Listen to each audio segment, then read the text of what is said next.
E o que acontece? Hoje, isso é um problema tão grave que foi observado que em várias faixas etárias isso acontece. Nós observamos cada vez mais, eu no meu atendimento clínico estou pegando cada vez mais crianças que estão acima do peso, que estão com glicose alta, colesterol alto, e muitos adultos com uma demanda emocional. E isso levou até eu estudar cada vez mais a área de comportamento para poder lidar com esse tipo de demanda. Não adianta a pessoa me procurar como paciente ou dar só uma dieta. A gente precisa resolver na raiz, porque a pessoa não vai saber o que fazer quando ela tiver essa fome emocional. E isso está muito ligado a como a pessoa lida com essas emoções. E muitas vezes ela não sabe nem que emoção que leva aquilo. Então precisa mapear a vida mesmo, isso dá um certo trabalho, precisa de uma colaboração entre o nutricionista, o paciente, em alguns casos até terapia, e a pessoa realmente querer lidar com aquilo pela raiz. E nem sempre vai ser confortável, porque às vezes aquilo vai ter uma ligação, né? Uma ligação, uma conexão até com, obrigada pela palavra, com uma questão da infância. Então, o que ele te observa? Alimentação não é só você comer nutrientes. Se fosse assim, todo mundo já sabe, ainda mais na nossa idade, o que faz perder peso. Nossa segunda live, né, na época ele te chamava de live, depois a gente foi chegando à conclusão que na verdade ele te dava aulas. Nossa segunda aula, que tá no feed, fala assim: você sabe o que te leva a ganhar peso? Por que você não consegue fazer o que deve ser feito? Existe toda uma questão emocional por trás. Só que a alimentação, ela não tem a ver só com o alimento que você está na mesa. Ela tem a ver com o ambiente que você está, se você trabalha num lugar que as pessoas comem muita besteira ou não, se você convive com pessoas assim, se você tem um parceiro que também come besteira ou não, isso vai te influenciar.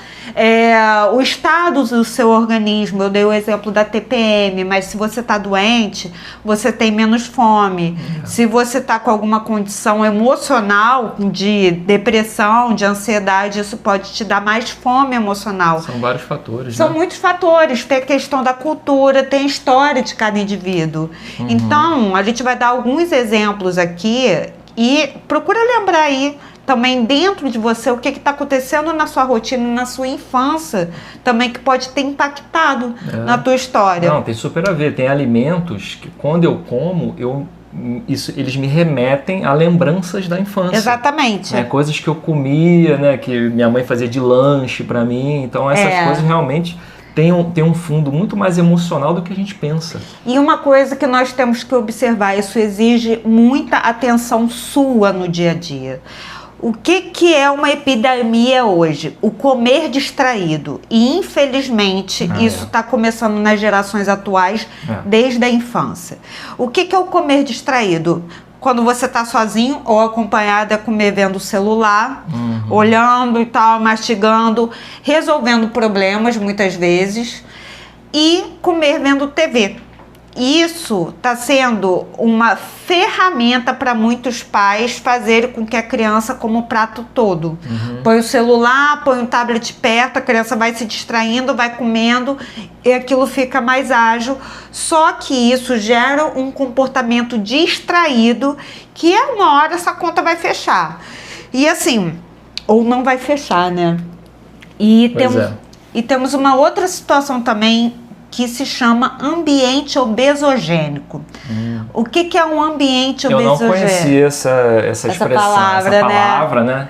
Até a gente estudar. Fala aí o que é ambiente obesogênico. A definição que a gente trouxe aqui é o seguinte: são os ambientes que promovem ou facilitam as escolhas alimentares, que não são saudáveis, e comportamentos sedentários das pessoas, que dificultam a adoção e a manutenção de hábito alimentar saudável e a prática de atividade física. Exatamente. Né? Então é um ambiente que vai dificultar você encontrar um bom caminho na alimentação e na prática da atividade física, né? E seria isso?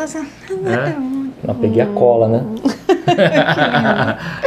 Então, isso É muito comum. Então, tem um ambiente que promove com a oferta de alimentos mais engordativos e tem um ambiente que promove isso também pela ausência de alimentos bacanas, alimentos que sejam melhores, porque às vezes a pessoa não está nem no estado de fome emocional, mas por conta de uma questão de organização durante a semana ou desorganização e não conseguiu se organizar para comer bem, isso é o tema da próxima aula, ela acaba não tendo acesso a alimentos mais saudáveis. Vou dar um exemplo meu.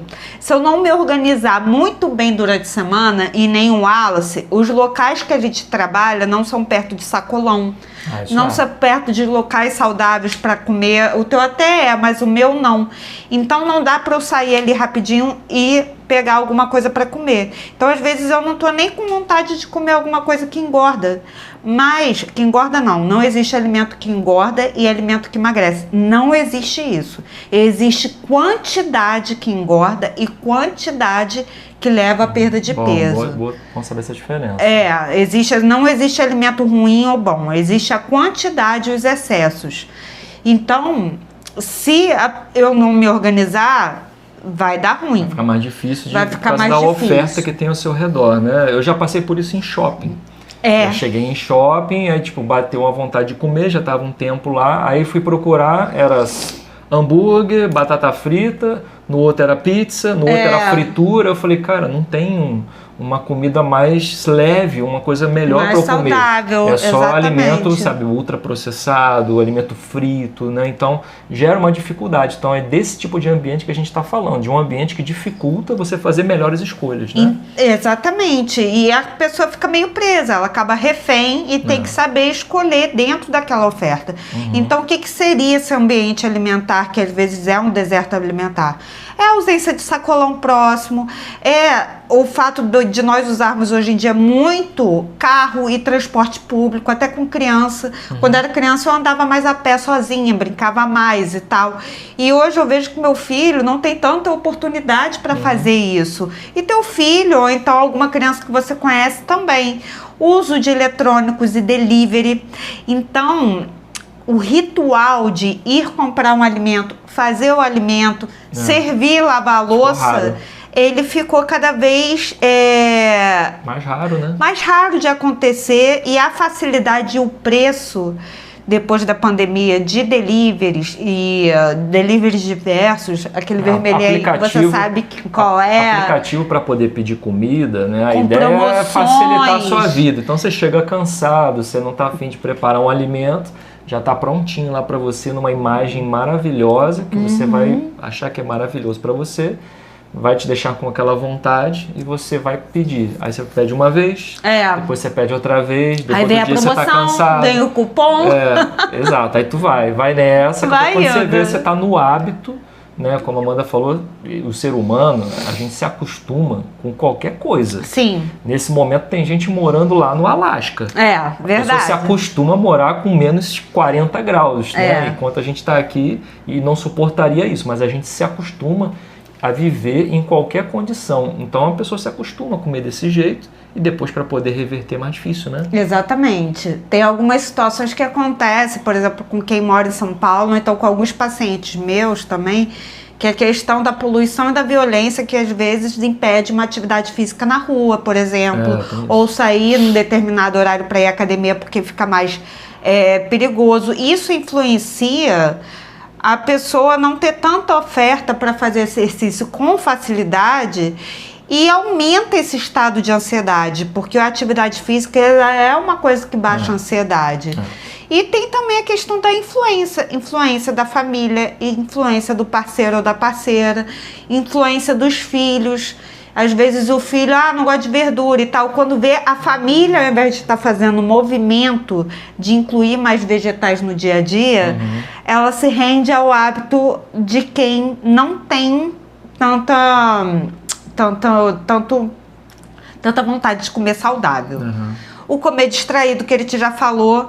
E tem algumas situações que tem muito a ver com o paciente. Uma delas é o histórico do paciente. Então, assim... Cada pessoa é um mundo, né? Cada pessoa é única. Por isso que você falou no início, a ideia é que haja um plano alimentar, né, um trabalho a ser feito com cada pessoa de forma única. Exatamente. E é por isso que o atendimento ele é individual para cada pessoa, né? Com certeza. Porque cada pessoa que passa por você faz um plano alimentar específico com as necessidades da pessoa. Não dá pra gente chegar e querer falar assim, ó, pô, cara, tu deu uma emagrecida, deu uma secada, me passa a tua dieta aí também. Não. Isso é uma furada, né? É uma furada e assim, por isso que consultas com um bom profissional de saúde costumam ser mais demoradas, porque a gente procura pegar essas informações. Saúde, né? Com um bom profissional de saúde. Também tem uma galera que já tá com a receita pronta, entrou, o que é? Quantos anos? Toma aqui a dieta, vai embora. Não, mas aí a tia Amanda não é assim, não. Por isso que eu coloquei negrito, o bom profissional. O bom profissional. Tá vendo? O que mais? Então, o que tem a ver com o paciente? Histórico de doença. Se passou por uma doença grave, como câncer, que deu enjoo e aquilo ali, às vezes, deixa a pessoa com uma aversão a certos alimentos. A rotina do dia a dia, quem não se organiza, que é o tema da próxima aula. A gente vai falar sobre organização alimentar. Quem não se organiza tem mais dificuldade de lidar com a fome emocional, porque acaba ficando disponível o que é mais fácil e se rende àquela emoção do momento. Fica à mercê. Fica à mercê. Questão de finanças e uma questão muito importante é da infância. Então o Wallace, ele começou aqui lembrando logo da infância dele. Eu lembro. Da mãe dele, do que ele de vez em quando fala dos lanchinhos da mãe dele, do que ela fazia. A gente estudou na mesma escola, né? A gente se conhece há muito tempo. Pô, cara, não, rapidão. O joelho do Iguaçu. Não, o joelho do lugar onde a gente estudava. Pô, eu me lembro quando eu tava com meu irmão e os primos jogando videogame, era certo. Minha mãe fazia um misto quente com um achocolatado geladinho. Pô, isso fez parte da minha infância. Tanto que outro dia, e hoje é difícil de ver, né? Eu vi um negócio daquele que usa pra fazer misto quente no fogão, que a gente botava na boca. Você ficou com vontade de comprar. Eu olhei e naturalmente me remeteu à infância. Porque é diferente da misteira. Diferente daquela misteira que hoje em dia a gente fecha e deixa lá, apitou, você tira. Exatamente. Não, era aquela que você botava, tinha um cabozinho longo assim, ó, você botava na boca do fogão, depois virava o outro lado, abria pra ver. Exatamente. Então, assim, só de olhar para aquele utensílio da cozinha, eu já, me remeteu à infância. Então, tem muito a ver. A gente traz lembranças afetivas e a gente traz sensações de certos alimentos, né? Eles remetem a gente para o emocional. Ele remete a gente, tem uma relação de afeto nessa parte. E não é só afeto. Por exemplo, tem pessoas que têm hábito de comer mingau à noite porque lembra da infância. Tem um determinado bolinho que se chama bolinho da vovó. Mas existe uma relação que tem entrelinhas aqui e que quem lida com criança tem que tomar muito cuidado com isso, porque isso vai fazer conexão total com a forma que você lida com a fome emocional lá na frente, que é como a relação com o alimento foi encarada na sua infância. Então, assim, você só pode comer a sobremesa se você comer o prato todo. O doce, ele vira uma recompensa. Ou uma situação de escassez na família. Eu já peguei paciente com esse quadro, que teve uma escassez na infância e quando teve oportunidade financeira, comprou aquele alimento que a família tinha dificuldade financeira. Então, come muito daquele alimento. Tem pessoas que são assim com brinquedos, com objetos, com dar coisas para o filho. É verdade. Ou usar a comida como mecanismo de recompensa, como a sobremesa, ou restrição. Tipo, você não vai poder comer a sobremesa se não comer a verdura.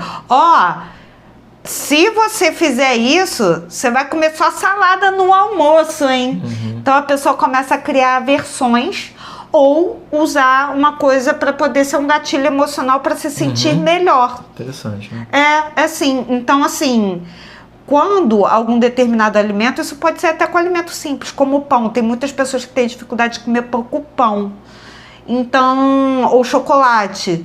Quando a gente vai ver lá na infância, aquilo remete a uma lembrança boa, na infância.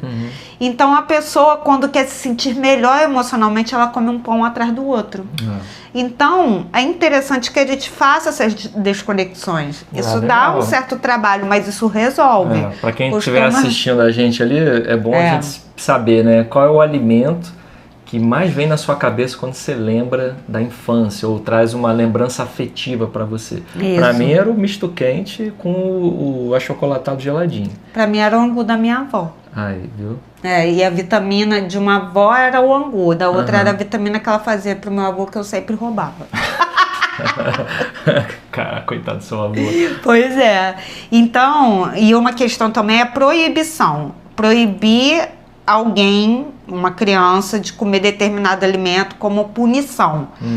Quando a pessoa cresce, tem uma raiva interior ali que na hora da ura ali, da larica, ela quer comer só aquele alimento. Ela desconta com força, né? Ela desconta. Então, nós fizemos um desenho aqui, acredito que dá para ver. Bonitinho. Que bonitinho. Como é que esse mecanismo de recompensa, que a gente chama, que é um sistema de hábito-recompensa, a gente tem uma aula sobre hábitos que vale a pena você ver, porque é como se fosse isso daqui, só que aqui nós estamos colocando em relação à alimentação. Então a pessoa passa por uma determinada situação. Aqui eu botei 2 pessoas conversando, brigando e tal. Aquilo vai gerar, uma situação vai gerar um pensamento. Esse pensamento aqui, que pode ser um pensamento de angústia, um pensamento ruim, vai gerar um sentimento, que pode ser uma ansiedade, pode ser uma emoção ruim, que vai gerar uma ação, um hábito, que é comer. A vontade do sorvete. A vontade do sorvete, o que for. Aqui eu desenho sorvete que fica mais fácil para ver. Mas é isso, você passou por uma situação que é o que a gente chama de gatilho. Essa situação vai gerar um pensamento, que é aquela mal-estar, que gera um sentimento, que vai gerar um comportamento. Então, todas as vezes que você passar por uma situação desafiadora, se você não cortar esse mecanismo aqui, de quando você não está bem, comer, começa a gerar o aumento do peso. E aqui tem mais uma setinha, que é a frustração, porque a pessoa fica frustrada, fica se culpando, fica se sentindo mal. Então, é preciso entender o que é o gatilho e qual a recompensa que você está adotando, para a gente trabalhar em cima dessa seta aqui e dessa seta aqui. Acho que deu para entender, né? Nota, por favor, para o desenho, se facilitou a sua vida e o entendimento. Eu achei ótimo. Ai, que bom. Foi muito bom. Deu para entender, então.